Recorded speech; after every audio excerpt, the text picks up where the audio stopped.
parlons laitage dans cette vidéo. Par rapport au lait, est-ce que le lait c'est bon? Est-ce que le lait c'est mauvais? Est-ce qu'il faut en consommer? Est-ce qu'il faut le bannir? Où est-ce qu'il faut le prendre? Comment? Quelles sont les nuances? Etc. Je vais répondre à tout ça dans cette vidéo concrètement pour vous informer par rapport au lait. Déjà, arrêtons le débat et je parle bien par nature, le lait serait mauvais ou bon pour l'homme. L'argument qui est de dire que l'enfant n'a pas besoin de lait, enfin l'enfant a besoin de lait pour grandir, mais en grandissant on n'a plus besoin de lait. Et le lait de vache par exemple c'est pour les veaux, le lait de chèvre, et ben, c'est pour les chèvres tout simplement. Cette critique n'est pas vraiment sensée, ok. On peut largement consommer du laitage, ok. Donc par nature, l'homme peut consommer des laitages d'autres animaux, tout simplement. L'argument de mais aucun autre animal ne fait ça, d'accord, mais aucun autre animal ne cuit ses aliments. Tu cuis des aliments alors que tu n'es pas un animal, c'est pas bien. Non, on n'est pas des animaux, on fonctionne vraiment différemment d'eux, on est extrêmement différents des animaux.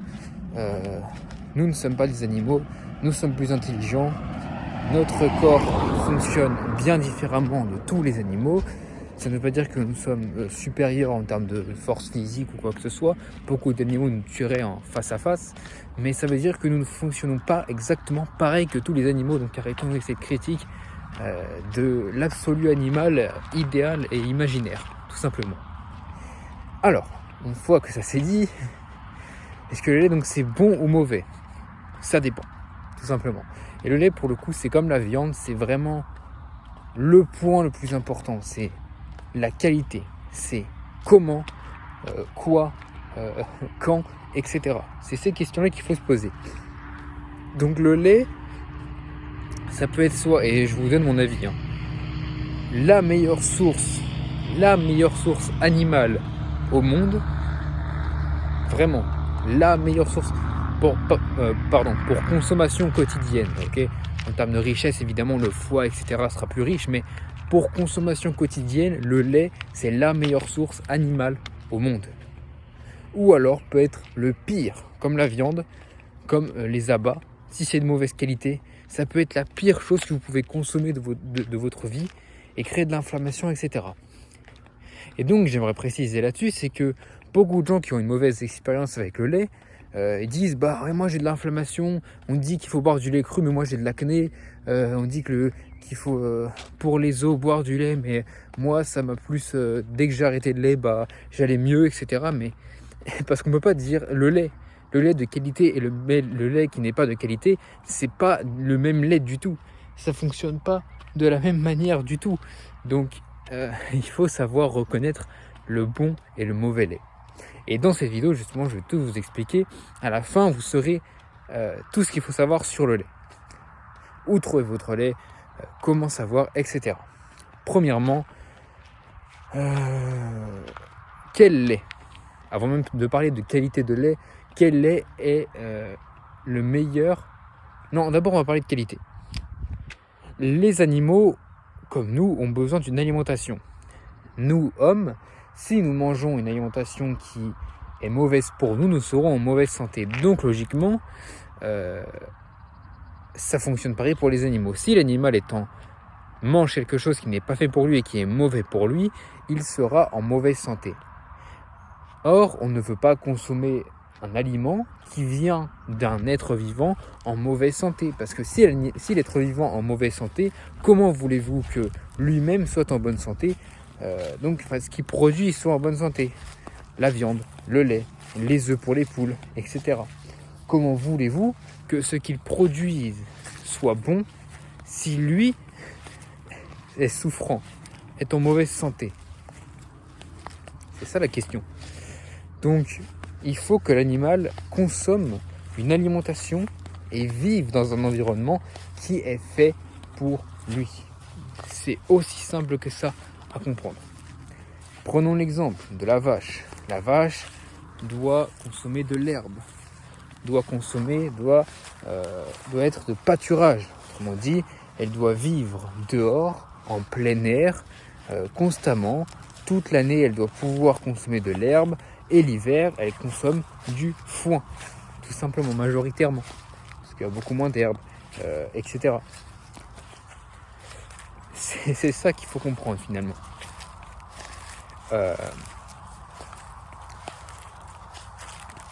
Donc elle doit pouvoir consommer de l'herbe de qualité. Bon, l'herbe de qualité, évidemment, tout est un petit peu pollué aujourd'hui, mais on va vraiment s'intéresser à ça parce qu'on peut rien y faire. C'est comme ça. Également, elle doit être dans un environnement favorable, donc pouvoir être dehors, en plein air, ne pas vivre en intérieur, etc. Ça marche pour tous les animaux en fait, là, ce que je dis dans cette vidéo. Ça, c'est la base pour que l'animal soit en bonne santé. L'animal doit être en bonne santé, mais doit être en bonne santé, en vraie bonne santé.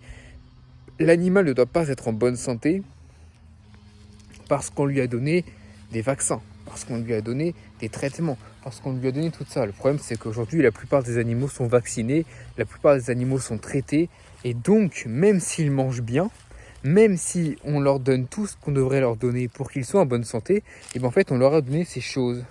Okay. Évidemment, leur impact sur nous sera limité. C'est pas parce que l'animal est vacciné que vous aurez le vaccin dans le lait, c'est faux, mais c'est pas l'idéal. Le mieux serait que l'animal soit 100% naturel, 100%. En fait, on lui a rien piqué, on lui a rien fait. Ça serait l'idéal, évidemment. Aujourd'hui, dans cette industrialisation, on va pas trop en demander. Déjà, demandons la qualité des animaux, s'ils sont vaccinés, avec un vaccin de base, etc. Allez, si vous voulez. C'est pas idéal du tout, mais vraiment pas du tout. Mais bon, c'est moins pire que l'alimentation, quand même. Voilà, donc ça, c'est la base. L'animal doit être de pâturage, doit vivre dehors, doit consommer une alimentation naturelle pour lui et non pas des grains. Peu importe si les grains sont bio ou pas bio, le grain n'est pas fait pour l'animal, il ne mange pas de grains. Point final. Ok. Très important à comprendre.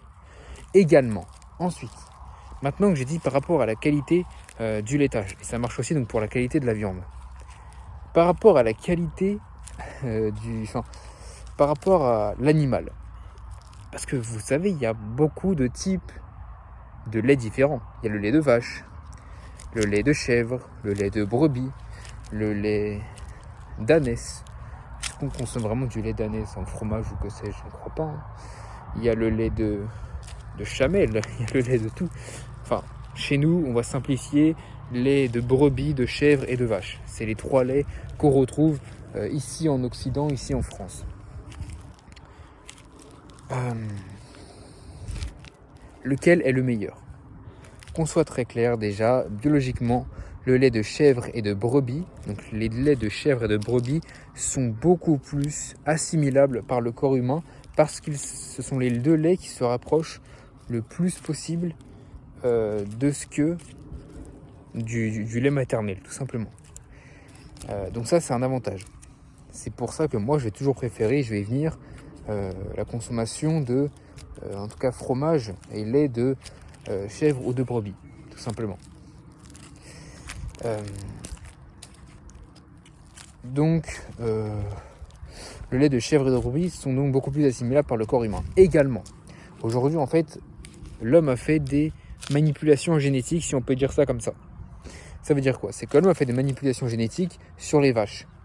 Autrement dit, il a voulu la vache c'est qui fait le plus de lait, évidemment, elle fait plus de rentabilité pour un animal, on a plus de lait, donc c'est bien. Donc en fait, année après année, on a essayé de modifier comme on pouvait les animaux,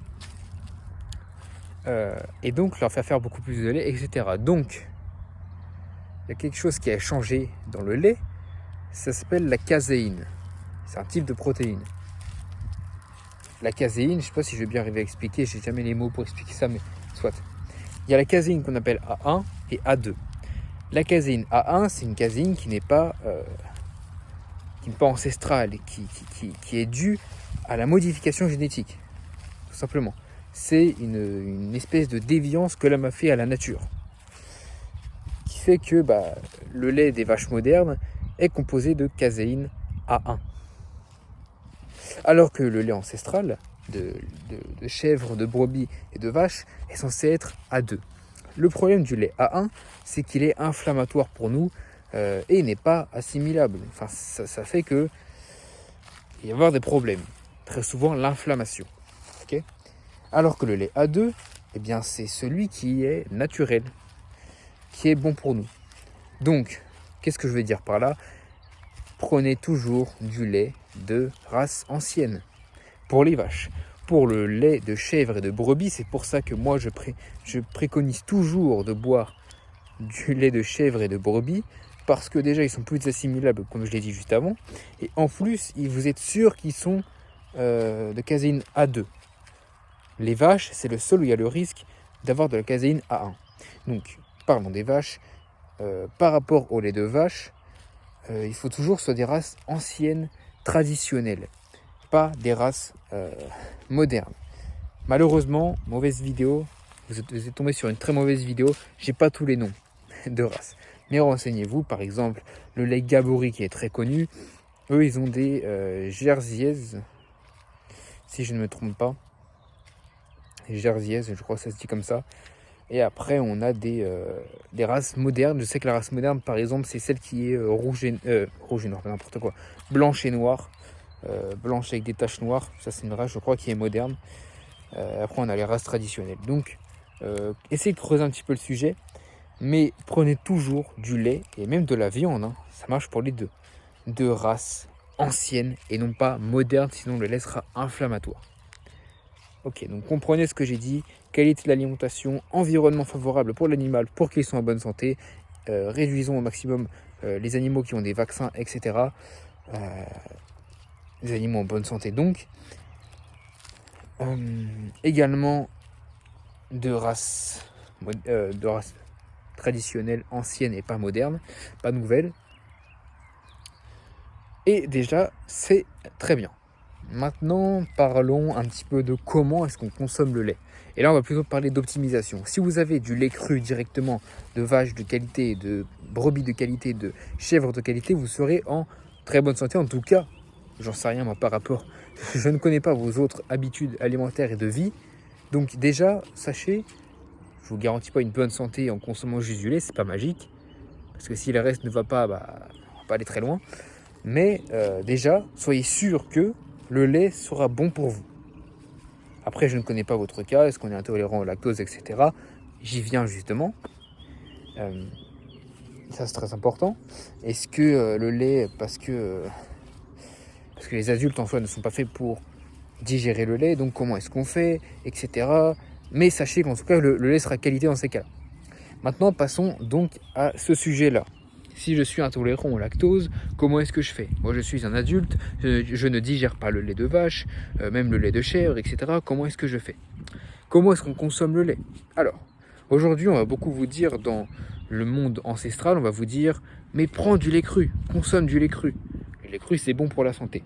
Moi, je vais vous dire que oui, le lait cru, c'est bon pour la santé, mais le problème d'aujourd'hui, c'est qu'on ne nuance plus rien.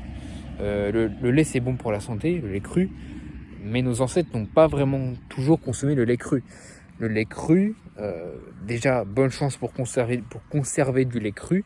Non, le lait à température ambiante, en 2 jours, en été, hein, en 2 jours, il va devenir du lait caillé, du lait fermenté.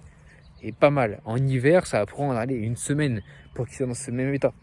Donc conserver du lait cru, déjà, c'est compliqué. Même si c'est pas vraiment un argument, parce qu'en soi, du lait, on en a tous les jours avec des animaux. Mais tout ça pour dire que nos ancêtres consommaient du lait cru, oui, mais consommaient beaucoup plus, le lait cru, c'était vraiment la minorité de leur consommation, ils consommaient beaucoup plus du lait fermenté, en fromage, en kéfir, en lait fermenté tout simplement, en faisselle, en fromage blanc, en yaourt, etc. Tout ce qui est possible de faire. À chaque fois, c'était beaucoup plus fermenté. Pourquoi ?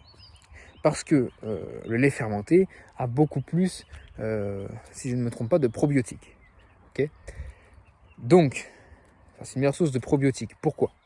Parce qu'il aura beaucoup plus de bonnes bactéries, des milliards et des milliards de bonnes bactéries. Il aura de la vitamine K2 en plus, par exemple, et je sais qu'il aura d'autres éléments mieux. Je crois qu'il y aura plus de minéraux, etc. Mais en tout cas, ce dont je suis sûr, c'est qu'il y aura plus de vitamine K2. Vitamine K2 qui est liée à la fermentation. Pas que, évidemment, mais pourquoi est-ce que je dis ça ? Parce que, par exemple, le natto est une énorme source très bonne source en tout cas de vitamine K2. Pourtant, ce n'est pas une source animale, mais due à la fermentation, vitamine K2. Donc là, plus de vitamine K2 avec la fermentation, tout simplement. Et avec cette même fermentation, on a donc plus de bienfaits par rapport au laitage. Mais maintenant, le plus important pour ceux qui seraient intolérants au lactose, parce que biologiquement, l'homme adulte ne peut pas digérer le lait. C'est une différence génétique. Par exemple, l'homme asiatique adulte, moyen, dans 99% des cas, je pense qu'il ne va pas digérer le lactose. L'homme occidental, cependant, lui, a eu une modification génétique qui fait qu'adulte, il peut consommer du lactose, mais quand même, la plupart du temps, on aura beaucoup moins de possibilités. On aura beaucoup moins la lactase qui est dans le corps, qui permet de bien digérer le lactose. Donc, quelles sont les solutions ? Eh bien, la fermentation, encore une fois. C'est pour ça que consommer du lait cru, oui, mais pas forcément. Parce que pour ceux qui seraient intolérants au lactose, eh bien, la meilleure manière de pouvoir consommer du laitage, qui est une source de tous les nutriments, de protéines, de lipides, de glucides incroyables, eh bien, ce sera la fermentation. Pourquoi ? Parce que la fermentation va prédigérer le lactose, va éliminer, entre guillemets, prédigérer, éliminer c'est pas un très bon mot, prédigérer le lactose directement pour votre corps. Il va faire le travail à votre place. C'est pour ça que fermenter le lait, c'est la meilleure manière de le consommer. Encore une fois, je répète, pour les bienfaits et pour l'assimilation de la majorité des gens. Moi, je suis jeune, j'ai 19 ans, je vais en avoir 20. Je sais que le lait, déjà parce que je suis occidental, européen, donc j'ai beaucoup plus tendance à bien digérer par nature, par génétique, mais aussi parce que je suis jeune, donc ça aide. Tout simplement. Donc, préférez le lait fermenté. Il a plus de bénéfices, il sera beaucoup plus digeste. Même si vous digérez bien le lait cru, ne reniez pas le lait cru non plus. Un bon verre de lait cru, c'est bon. Le lait cru, c'est une belle source d'hydratation, c'est bon, c'est pratique aussi. Donc, ne négligez pas le lait cru, ne refusez pas le lait cru. Si vous digérez bien, si vous assimilez bien le lait cru, continuez à consommer du lait cru. Pas de souci, si vous aimez le lait cru, consommez du lait cru. De qualité, encore une fois, selon tout ce que j'ai dit avant. C'est très important. Sinon, s'il n'y a pas tous ces facteurs-là qui sont rassemblés, évitez le lait cru. Mais si vous avez tous les bons facteurs qui sont rassemblés, n'hésitez pas à prendre du lait cru. Évidemment, encore une fois, la majorité de votre consommation, en tout cas de manière ancestrale, mon but, moi, c'est de vous partager les habitudes ancestrales de nos ancêtres, justement, et pas d'inventer des choses comme on voit aujourd'hui beaucoup sur les réseaux. La majorité de l'alimentation, selon nos ancêtres, c'était des laits fermentés. Donc, concrètement, sous quelle forme est-ce le meilleur de consommer du lait ? La meilleure, selon moi, il n'y a pas de meilleure. Il n'y a pas de meilleure. Qui suis-je pour dire quelle est la meilleure manière de consommer du lait ? Je ne sais pas assez de choses et personne ne peut savoir ces choses-là pour donner des règles générales. Il va falloir maintenant que je parle de quelque chose, c'est vous. Quel est comment est-ce que votre corps réagit ? Qu'est-ce que votre corps préfère ? Qu'est-ce qui vous donne le plus d'énergie ? Qu'est-ce qui vous donne le plus de vitalité ? Qu'est-ce qui vous donne le plus d'éveil ? Qu'est-ce qui vous donne le plus Par rapport à éveil, je ne parle pas forcément de quelque chose d'ésotérique, pas du tout. Je parle vraiment de quelque chose de purement physique, sensation. Qu'est-ce qui vous éveille le plus ? Qu'est-ce qui vous fatigue le moins, entre guillemets ? Qu'est-ce qui vous permet d'avoir le plus d'énergie ? Ça va avec la vitalité. Quelle manière de consommer le lait, sous quelle forme, vous donne le plus donc d'énergie, je l'ai déjà dit, de plus de force, permet le plus d'avoir de clarté mentale, moins de brain fog, comme on dit, etc. Concrètement, qu'est-ce que vous digérez le mieux ? Qu'est-ce qui passe le mieux avec vous, etc. C'est très important à comprendre ça. Donc ça, c'est à vous de tester. Est-ce que vous assimilez mieux le fromage ? Est-ce que vous assimilez mieux la faisselle, le fromage blanc, les fromages frais ? les fromages de... Encore une fois aussi, vous testez par rapport à l'animal. Est-ce que vous êtes plus vache, chèvre, brebis? Qu'est-ce que vous préférez en termes de goût, en termes d'assimilation, de digestion, d'énergie? Il faut vraiment écouter votre corps. Moi, je ne suis pas dans votre corps. Moi, j'ai testé des choses et j'ai essayé des choses et je sais qu'aujourd'hui, ce que je digère le mieux et ce qui me donne le plus de vitalité, ce qui m'aide le plus sincèrement, tout simplement à être en bonne santé, c'est le lait de chèvre, voire brebis. Parce que, pour les raisons que j'ai explicitées plus tôt, je vais me répéter. Voilà. Le lait de chèvre, parce que j'aime beaucoup déjà ce goût de lait de chèvre, c'est délicieux. Lait cru, par contre, très très dur de trouver du lait cru de chèvre. Mais en tout cas, trouver du lait cru de vache, le Gabory restera le meilleur en tout cas qu'on peut trouver dans les magasins bio. Après, dans les fermes, ça c'est à vous de faire vos recherches par rapport, encore une fois, aux spécificités que j'ai données plus tôt. Donc à vous de voir. Mais concrètement, quels sont les meilleurs fromages, etc. Selon moi, déjà, le plus simple, le plus classique, je vais vous donner donc là des sortes de fromages, des manières de consommer le lait, très simple à faire et très simple à acheter. Le plus connu déjà sera la tome de chèvre, de brebis, de vache, crue. Comment ai-je pu oublier cet élément si important? Depuis tout à l'heure, je dis lait cru, mais le lait ne doit pas être pasteurisé. Juste avant de vous donner des conseils par rapport au fromage et le reste, le lait cru. Ne consommez pas de lait pasteurisé. Peu importe qu'il y a de chèvre, de brebis, de vache en bonne santé ou pas en bonne santé, A2, A1, peu importe tout ça, si le lait est pasteurisé, il ne sera pas digeste pour personne.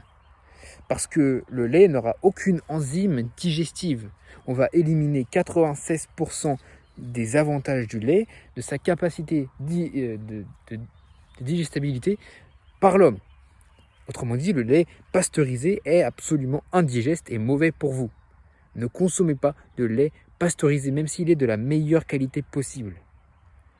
En tout cas, préférez ne pas en consommer.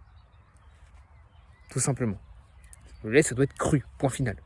Je ne veux rien entendre là-dessus. Et on sait par rapport aux enzymes digestives. Par rapport à tous les bienfaits. Un lait pasteurisé, il est vide. Vide. Ok ? Une fois que j'ai fait cette parenthèse, revenons sur le sujet. Mais là, c'était vraiment très important. Prenez vraiment ça en compte. C'est pas un détail bonus, c'est un détail extrêmement important. Ce qui n'est donc pas un détail. Donc, moi personnellement, j'aime beaucoup la tome crue. La tome, c'est un des fromages les plus connus, je pense. En tout cas, moi, quand je vais en magasin bio, quand je vais dans les magasins, je vois beaucoup de la tome de Savoie, la tome de chèvre, tome de brebis, tome de vache. C'est vraiment le fromage qu'on aura le plus. Donc, les tomes, donc tous les fromages à pâte dure, finalement, comté, etc. Même si c'est un peu différent, mais tout ce qui sera comté, Beaufort, tome, tous les fromages à pâte dure, tous ceux qui seront assez affinés quand même, je trouve que c'est assez digeste, je trouve que c'est assez bon, et surtout c'est très compact, beaucoup plus que les frais. Donc par rapport si vous partez en voyage, si vous n'êtes pas chez vous, si le midi vous travaillez, que vous voulez quelque chose de pratique, de compact, etc., bah évidemment ce sera le meilleur. Maintenant, je trouve aussi que les fromages frais ne sont pas assez mis en avant. On met beaucoup en avant, c'est vrai, les fromages affinés, donc les fromages à pâte dure, ceux que je viens de citer, mais c'est vrai qu'on met pas assez, selon moi, en avant les fromages frais et tout ce qui va être faisselle, yaourt, lait fermenté, etc. Et regardez la communauté ancestrale, c'est soit lait cru, soit fromage. Jamais de lait fermenté, jamais de fromage frais. On voit très très peu ça. Alors que les fromages frais de chèvre, les fromages frais donc sous forme de faisselle, c'est selon moi le type le plus digeste de fromage que je connais. Beaucoup plus digeste selon moi que le lait. Et vraiment, mais ça passe tout seul quoi.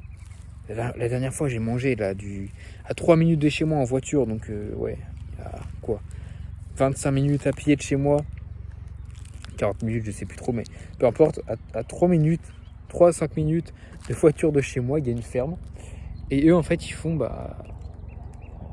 du lait de chèvre. Donc je sais pas l'alimentation des chèvres, j'irai leur demander, mais quoi qu'il arrive, j'ai trouvé que c'était extrêmement digeste, bon, Et surtout, mais ce goût de faisselle.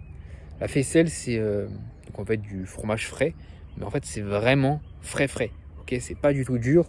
C'est un peu sous forme de fromage blanc, mais il y a cette belle acidité évidemment de la fermentation. La fermentation, ça doit être acide. Et il y a il y a ce petit lait. C'est avec ça qu'on fait de la whey d'ailleurs. Il y a ce petit lait. Et moi j'aime bien donc mélanger les deux. Évidemment, je jette jamais le petit lait. Je mange la faisselle et après je mets le petit lait dessus. Je verse le petit lait dessus, je mélange. Là j'ai des belles myrtilles qui avaient été conservées. Myrtilles sans sucre, évidemment, conservées sans sucre. Des belles myrtilles dans un pot en verre avec le jus de la myrtille qui est délicieux. Pour faire de la confiture, c'est juste on presse un peu, hein. On met sur une tartine de pain, ça fait de la belle confiture. Soit avec du miel cru, évidemment. Ça c'est très bon. On peut faire un petit peu tout ce qu'on veut. Mais selon moi le meilleur ça restera du fruit, donc confiture 100% fruits. Ou fruits directement, donc myrtille, etc. Avec du miel. Et franchement ça passe très bien. C'est pour ça que moi j'aime énormément la faisselle ou les yaourts, encore une fois crus, sans rien ajouter, juste c'est à vous d'ajouter les choses, c'est pas à la recette d'ajouter les choses. Donc ouais, tout ça, franchement ça passe extrêmement bien avec moi en tout cas. Mais après encore une fois ça va dépendre par rapport à vos préférences. Mais c'est vrai que, je le répète, dans la communauté ancestrale, dans la communauté primale d'aujourd'hui, dont je ne suis pas forcément fan, toujours, mais dans la communauté, en tout cas en termes d'alimentation aujourd'hui, on parle trop peu des yaourts naturels, du lait fermenté. Et donc, le lait fermenté, c'est très simple, hein. Surtout là, il va commencer à faire chaud bientôt. On n'est qu'en mars, mais à partir de mars, ça commence à être bon. En été, par exemple, quand il fait 25 degrés, 30 degrés, vous avez juste à ouvrir votre lait en bouteille en verre, pas bouteille en plastique. Ne faites pas fermenter du lait dans une bouteille en plastique, une bouteille en verre. Ouvrez votre bouchon, posez le bouchon dessus, laissez 2 jours et le lait va fermenter. Selon le goût, s'il est mauvais, c'est que y a un problème dans le lait ou alors que ça a mal fait, mais la plupart du temps, le goût devrait être très bon. Ce goût acidulé, etc. Et encore une fois, il sera beaucoup plus digeste et il aura beaucoup plus de bénéfices pour vous, pour votre santé, tout simplement. Et ça, c'est important à préciser. Donc après, moi, je pense sincèrement qu'on peut tester de tout. J'aime pas le fait de donner des dogmes, de dire tu vas manger de la tome, tu vas manger du comté. Mangez ce que vous voulez, tant que c'est cru, essayez des yaourts, essayez de faire fermenter votre lait, essayez le lait cru, essayez le lait plus ou moins fermenté, hein, parce que entre 2 jours de fermentation et 2 semaines de fermentation et 1 mois de fermentation, on va avoir beaucoup de choses différentes. Essayez et ça je l'ai précisé durant ma vidéo sur le pain ancestral, le pain en levain. D'ailleurs j'ai fait une vidéo dessus, allez la voir si ce sujet vous intéresse. Eh bien, même si la source est censée être, imaginons, du lait de vache, alors oui, il y a marqué lait de vache, comment dire, race ancienne, donc caséine A2, donc c'est censé être digeste. Les animaux sont de pâturage, les animaux sont dehors, plein air, les animaux n'ont pas plein de vaccins, tout ça. Mais pourtant, c'est pas digeste. Pourtant, je sais pas, ça me donne de l'inflammation. Ne soyez pas, ne soyez pas têtu. C'est pas parce que sur une feuille, vous avez noté sur une feuille tous les éléments et tout était bon, que forcément ce sera bon. La plupart du temps ce sera bon, évidemment, parce que bref, tout colle ensemble et tout est censé être bon. Mais si sur le papier c'est bon, mais que dans la pratique c'est pas bon, ne forcez pas votre corps à continuer à manger ça. C'est simplement du bon sens. Écoutez-vous, écoutez vos 5 sens, tout simplement. Si le lait, si le fromage a une mauvaise odeur, si c'est pas bon, si c'est pas digeste, si vous n'êtes pas fan, eh ben arrêtez. Soit changer de source, soit changer de forme, soit changer de tout ça, mais ne continuez pas. C'est pas parce qu'encore une fois sur le papier c'est parfait, c'est pas forcé que ce soit parfait dans la vraie vie aussi, dans la pratique. Et par rapport aussi à ce que votre corps est capable de consommer. Tout simplement.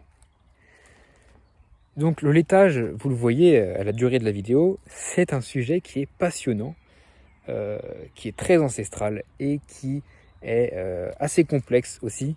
Vous l'avez vu avec toutes les spécificités dont je vous ai parlé. C'est un sujet qui est extrêmement complexe si on ne connaît pas les choses. Mais il suffit juste d'apprendre les bases, donc tout ce que je vous ai dit dans cette vidéo, à prendre ça en compte, à poser les bonnes questions, à trouver les bonnes sources. Et à partir de là, on sera bien. Laissez-moi aussi préciser une autre chose. La plupart du temps, ce sera dur de trouver des fromages 100% pâturage. Donc imaginons, là demain vous allez dans un magasin bio et vous cherchez du lait, du fromage, imaginons de la tome. Il y a de fortes chances que cette tome, elle soit nourrie avec des vaches des vaches qui sont nourries au grain. Donc préférez toujours des fromages bio, fromage de pâturage au mieux, fromage de pâturage de façon bio dans tous les cas, comme ça vous êtes sûr ça améliore la qualité, même si le mieux ce sera toujours le local. Mais si vous avez le choix entre un fromage qui n'est pas précisé par rapport à l'alimentation de la bête, donc pas bio, donc en magasin conventionnel j'ai envie de vous dire, ou bio, évidemment prenez le bio. Maintenant le mieux sera toujours, et moi j'ai la chance d'habiter en campagne, si vous habitez en campagne ou en montagne, partout en France vous avez littéralement un maximum 10-15 minutes de chez vous en voiture, allez soyez gentils, 15 minutes de chez vous, forcément une fromagerie, forcément une ferme, forcément ça. C'est obligatoire. Si vous habitez en ville, on pourrait dire, alors vous avez moins de choix que nous. Non, c'est faux. Vous avez beaucoup plus de magasins bio que nous. Vous avez des fromageries dans la ville. Vous avez les marchés, etc. Donc en fait, il n'y a aucune excuse. Tout le monde peut trouver du lait de qualité. La France, c'est le pays du laitage. La France, c'est le pays du fromage. Dans le monde entier, on est reconnu pour faire les meilleurs fromages. Donc le laitage, c'est ici qu'on trouve le meilleur. Ok. J'ai concrètement parlé de tout ce qui était le plus important. Voilà, si vous vouliez la base, le plus important, vous pouvez partir. Maintenant, on va parler des bonus, tout simplement. Préférez les fromages d'alpage. Même si, encore une fois, je dis toujours, préférez les fromages locaux. Ne vous forcez pas à aller chercher, à aller tout le temps pousser la mondialisation, l'industrialisation. Préférez un fromage qui est littéralement devant chez vous, plutôt que de faire... de payer un camion qui va venir vous apporter un fromage d'alpage alors que vous n'êtes pas du tout d'alpage. Mais ce que je veux dire, c'est que si vous êtes dans des magasins, sachez tout simplement que le fromage d'alpage, ce sera le plus riche. Pourquoi ? Parce que le fromage d'alpage, déjà, il est très souvent de pâturage. Et surtout, plus on est haut en altitude, plus l'air, plus l'environnement est sain pour la bête, plus la terre est riche, plus il y aura des fleurs sauvages dans ce que la bête va pâturer, etc. Donc, très souvent, le lait de pâturage est celui de meilleure qualité. C'est pour ça que on sait très bien qu'on dit fromage d'alpage, lait d'alpage, etc. C'est quelque chose qui est très valorisant. Et c'est vrai. Ça vient pas de n'importe où. Également, évidemment, le lait en hiver sera de moins bonne qualité. Ça ne veut pas dire qu'il sera mauvais pour vous, ça veut dire qu'il sera moins riche. Dire de moins bonne qualité, c'était une erreur. Il ne faut pas dire de moins bonne qualité. Il faut dire qu'il est moins optimal. Il est moins riche en nutriments, évidemment. Donc n'attendez pas la même chose d'un fromage, d'un lait, d'un fromage frais, parce qu'il y a des fromages affinés, évidemment. On peut les avoir faits dans le printemps ou dans l'été, ils seront affinés. Moi, je vous parle des fromages frais, lait cru. N'attendez pas la même chose d'un lait cru, d'un fromage frais en hiver qu'en été et en printemps. Évidemment. Un lait sera toujours meilleur au printemps et en été qu'en hiver. Un lait sera toujours meilleur si la bête a été nourrie principalement à l'herbe au pâturage qu'un lait où la bête aurait été principalement nourrie donc l'hiver avec du foin. Évidemment, parce que c'est vivant, parce que le foin reste très bon pour la bête, parce que ça reste littéralement l'herbe qui a été séchée, c'est la même chose. Mais il y a de la vie, il y a des fleurs, il y a tout ça. Donc évidemment, ça va rajouter plus de goût, et le goût égale qualité. si on n'a rien ajouté, si on n'a ajouté aucun additif évidemment, ce que l'industrie aujourd'hui fait, les produits sont tellement immondes qu'on va rajouter des faux goûts, des additifs pour tromper vos sens. Mais si la chose est naturelle et que le goût est incroyable, c'est pour ça que je vous dis que même si tout est coché, si toutes les cases sont cochées et que c'est pas bon, ne vous forcez pas à manger ça, changez de source, changez de forme, etc. Essayez, soyez curieux. Mais ce que je veux dire donc, c'est que le goût, si on n'a rien ajouté, si tout est naturel, si le goût est bon, foncez. Si vous aimez, si vous vous sentez léger après l'avoir mangé, si vous avez de l'énergie en mangeant cette chose-là, continuez à le manger. Parce que c'est dire que c'est bon. Et le goût, suivez vos 5 sens. Suivez votre digestion, votre peau, votre goût. Le goût, c'est le meilleur, c'est littéralement le point instantané. C'est bon. Moi, quand j'ai mangé cette faisselle, fromage frais sous forme de faisselle avec un peu de miel et un peu de... avec ces myrtilles là, et ce jus de myrtille délicieux, un délice. Et c'est pas à cause du miel, parce que le miel peut être, et d'ailleurs très important, avant quoi que ce soit, consommez toujours la chose brute. Dites pas, ah c'est trop bon, parce que vous avez rajouté une cuillère à soupe de miel. Ok, ce serait de la triche. Consommez d'abord brut, et après vous pourrez ajouter vos choses, mais pour tester quand même, essayez de manger brut, sinon c'est un peu de la triche. C'est comme pour tester une côte de bœuf, on va mettre du paprika, du piment, pain d'épices, de la sauce barbecue à la fin, de qualité, du ketchup de qualité, ancestral tout simplement. Non, ça marche pas comme ça. C'est pas comme ça qu'on identifie la qualité d'une chose. Et ce que je veux dire, c'est que suivez vos sens tout simplement. Le goût est le meilleur facteur, le plus rapide. Parce que plus le goût sera bon, plus ce sera riche, plus votre corps sera prêt à l'assimiler, tout simplement. Et aussi, plus votre corps en aura besoin. D'un temps à un autre, ne soyez pas choqués si vous avez moins envie de lait. Ne soyez pas choqués du fait que aujourd'hui j'ai un petit peu moins envie de lait. C'est vrai que ces derniers temps, depuis un mois là, le lait, le fromage, etc. Ça me tente moins.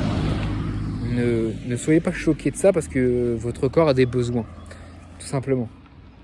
Ça ne veut pas dire que votre lait est devenu mauvais, même si c'est possible que la source soit devenue mauvaise, donc testez. Mais c'est aussi parce que votre corps en a peut-être beaucoup moins besoin qu'avant, tout simplement. Tout comme des fois on a plus envie de viande, des fois on va pas manger de viande pendant un certain temps parce qu'on n'a plus vraiment besoin. Enfin, on n'est plus vraiment fan parce que notre corps n'a plus autant de besoin qu'avant. Un gros exemple avec le fer ou la vitamine B12. Si quand vous voyez du foie, que vous goûtez du foie et que c'est tellement agréable et que vous en voulez tous les jours, prenez-en. Évidemment, n'en abusez pas, sous peine d'avoir une surcharge en vitamine A, ce qui est mauvais, dangereux même. Mais ce que je veux dire, c'est écoutez votre corps. Donc avec le fer, la B12, par exemple, votre corps aura plus besoin de produits animaux.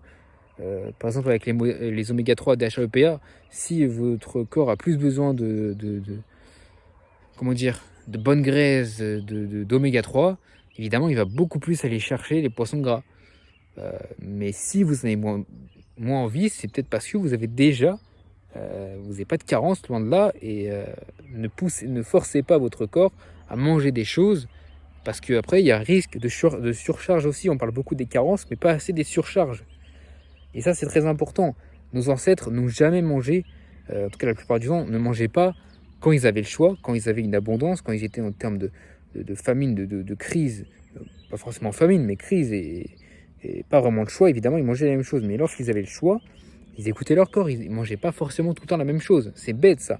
C'est ce que beaucoup de go muscu font aujourd'hui, c'est qu'ils mangent tout le temps la même chose, sans écouter leur corps. Donc diversifiez, écoutez votre corps par rapport à vos besoins. Peut-être que demain je vais boire 2 fois plus de lait cru, peut-être que demain je vais manger 2 fois plus de faisselle, de fromage, et que dans 2 mois je n'aurai moins envie. C'est pas parce que le fromage est devenu mauvais, même si encore une fois c'est possible. C'est pas parce que le fromage c'est mauvais pour moi que pour l'homme c'est mauvais, que l'homme est censé être végétarien, vegan, et que le fromage c'est indigeste, et donc c'est fait pour les animaux. Faut pas se perdre, parce que juste votre corps en a peut-être beaucoup moins besoin. Et que votre corps va chercher d'autres choses. Ah, c'est un peu moins le fromage, mais c'est plus les petits poissons. Ah, c'est un peu moins le fromage, mais c'est vrai que c'est un petit peu plus les abats, etc. Ah, aujourd'hui, j'ai beaucoup plus envie de végétaux. Aujourd'hui, franchement, j'aime beaucoup mieux là, la salade, les fruits, etc. Beaucoup moins besoin de produits animaux, ce qui se passe beaucoup en été, très souvent, ce qui est logique. Bref. Longue vidéo, longue causerie sauvage de nouveau, mais c'est très important. Le sujet du laitage est extrêmement important et il ne faut pas le sous-estimer. Et je viens de penser que j'ai des patates qui cuisent et que j'avais dit que ma vidéo, je me suis dit, faut que je revienne dans 30 minutes parce qu'après mes patates vont trop cuire et ça fait déjà 40 minutes que je parle. Donc je vais me dépêcher d'aller chercher mes patates, j'espère qu'elles n'ont pas trop cuit. Bon, en fait non, parce que vaut mieux toujours que les patates soient trop cuites que pas assez cuites. Okay, une patate doit jamais croquer, sinon c'est pas digeste, c'est pas bon. Faut qu'elle soit bien cuite, donc ce sera pas dramatique, mais ça va être de la purée quoi. Soit. J'espère que cette vidéo vous aura appris beaucoup de choses. Si j'ai encore beaucoup de précisions à faire sur le sujet, même si ça m'étonnerait, je referai une vidéo dessus. Si vous me posez des questions, posez-moi des questions en commentaire, j'y répondrai avec grand plaisir. Proposez-moi des idées de vidéos en commentaire. Si vous n'êtes pas d'accord sur quelque chose, dites-le de manière respectueuse et on en parlera. Si vous avez également une expérience, que sais-je, sur la consommation d'un lait par exemple, je sais pas moi, vous avez consommé du lait de chamel ou de que sais-je, et que c'est très bon, et bien dites-le. Si vous avez une forme différente de consommer le lait qu'on ne connaît pas forcément, ou que sais-je, que vos ancêtres, et ça j'aime bien moi avoir les témoignages des ancêtres, que traditionnellement vos ancêtres, vos grands-parents, vos parents, vos arrière-grands-parents avaient des habitudes, des traditions, dites-le en commentaire, ça m'intéresse beaucoup pour récolter un petit peu de data, d'informations sur les habitudes de tous nos ancêtres, tout simplement. Beaucoup de blabla, j'ai soif, mais marcher pieds nus dans les champs en campagne, ça fait du bien, c'est beaucoup de bien, beaucoup de bien. Et surtout parler de ces sujets et parler du lait qui est la meilleure source, je répète, la meilleure source de consommation quotidienne d'animal, concrètement. Le lait, c'est vraiment quelque chose d'incroyable. Okay, et la plupart des gens, encore une fois, adultes, sont intolérants au lactose, ce qui est totalement normal. Et donc, il faut savoir le consommer, tout simplement. Donc, faites pas avoir en disant, par les postulats de base, des espèces d'absolus, le lait c'est bon, le lait c'est mauvais. Non. Moi je sais que le lait peut être soit très bon, soit très mauvais. Selon l'environnement, selon le cas, selon la santé de l'animal, selon tout ce que j'ai dit dans cette vidéo. Tout simplement. Écoutez-vous. Même si moi je vous invite à consommer des produits laitiers de qualité, essayez des choses, soyez curieux, ne soyez pas têtu, écoutez votre corps qui sera toujours plus que moi, qui est beaucoup plus intelligent que moi pour votre cas, tout simplement. Et que Dieu vous bénisse. Que Dieu vous bénisse au nom du Père, du Fils et du Saint-Esprit, maintenant et toujours et dans les siècles des siècles. Amen.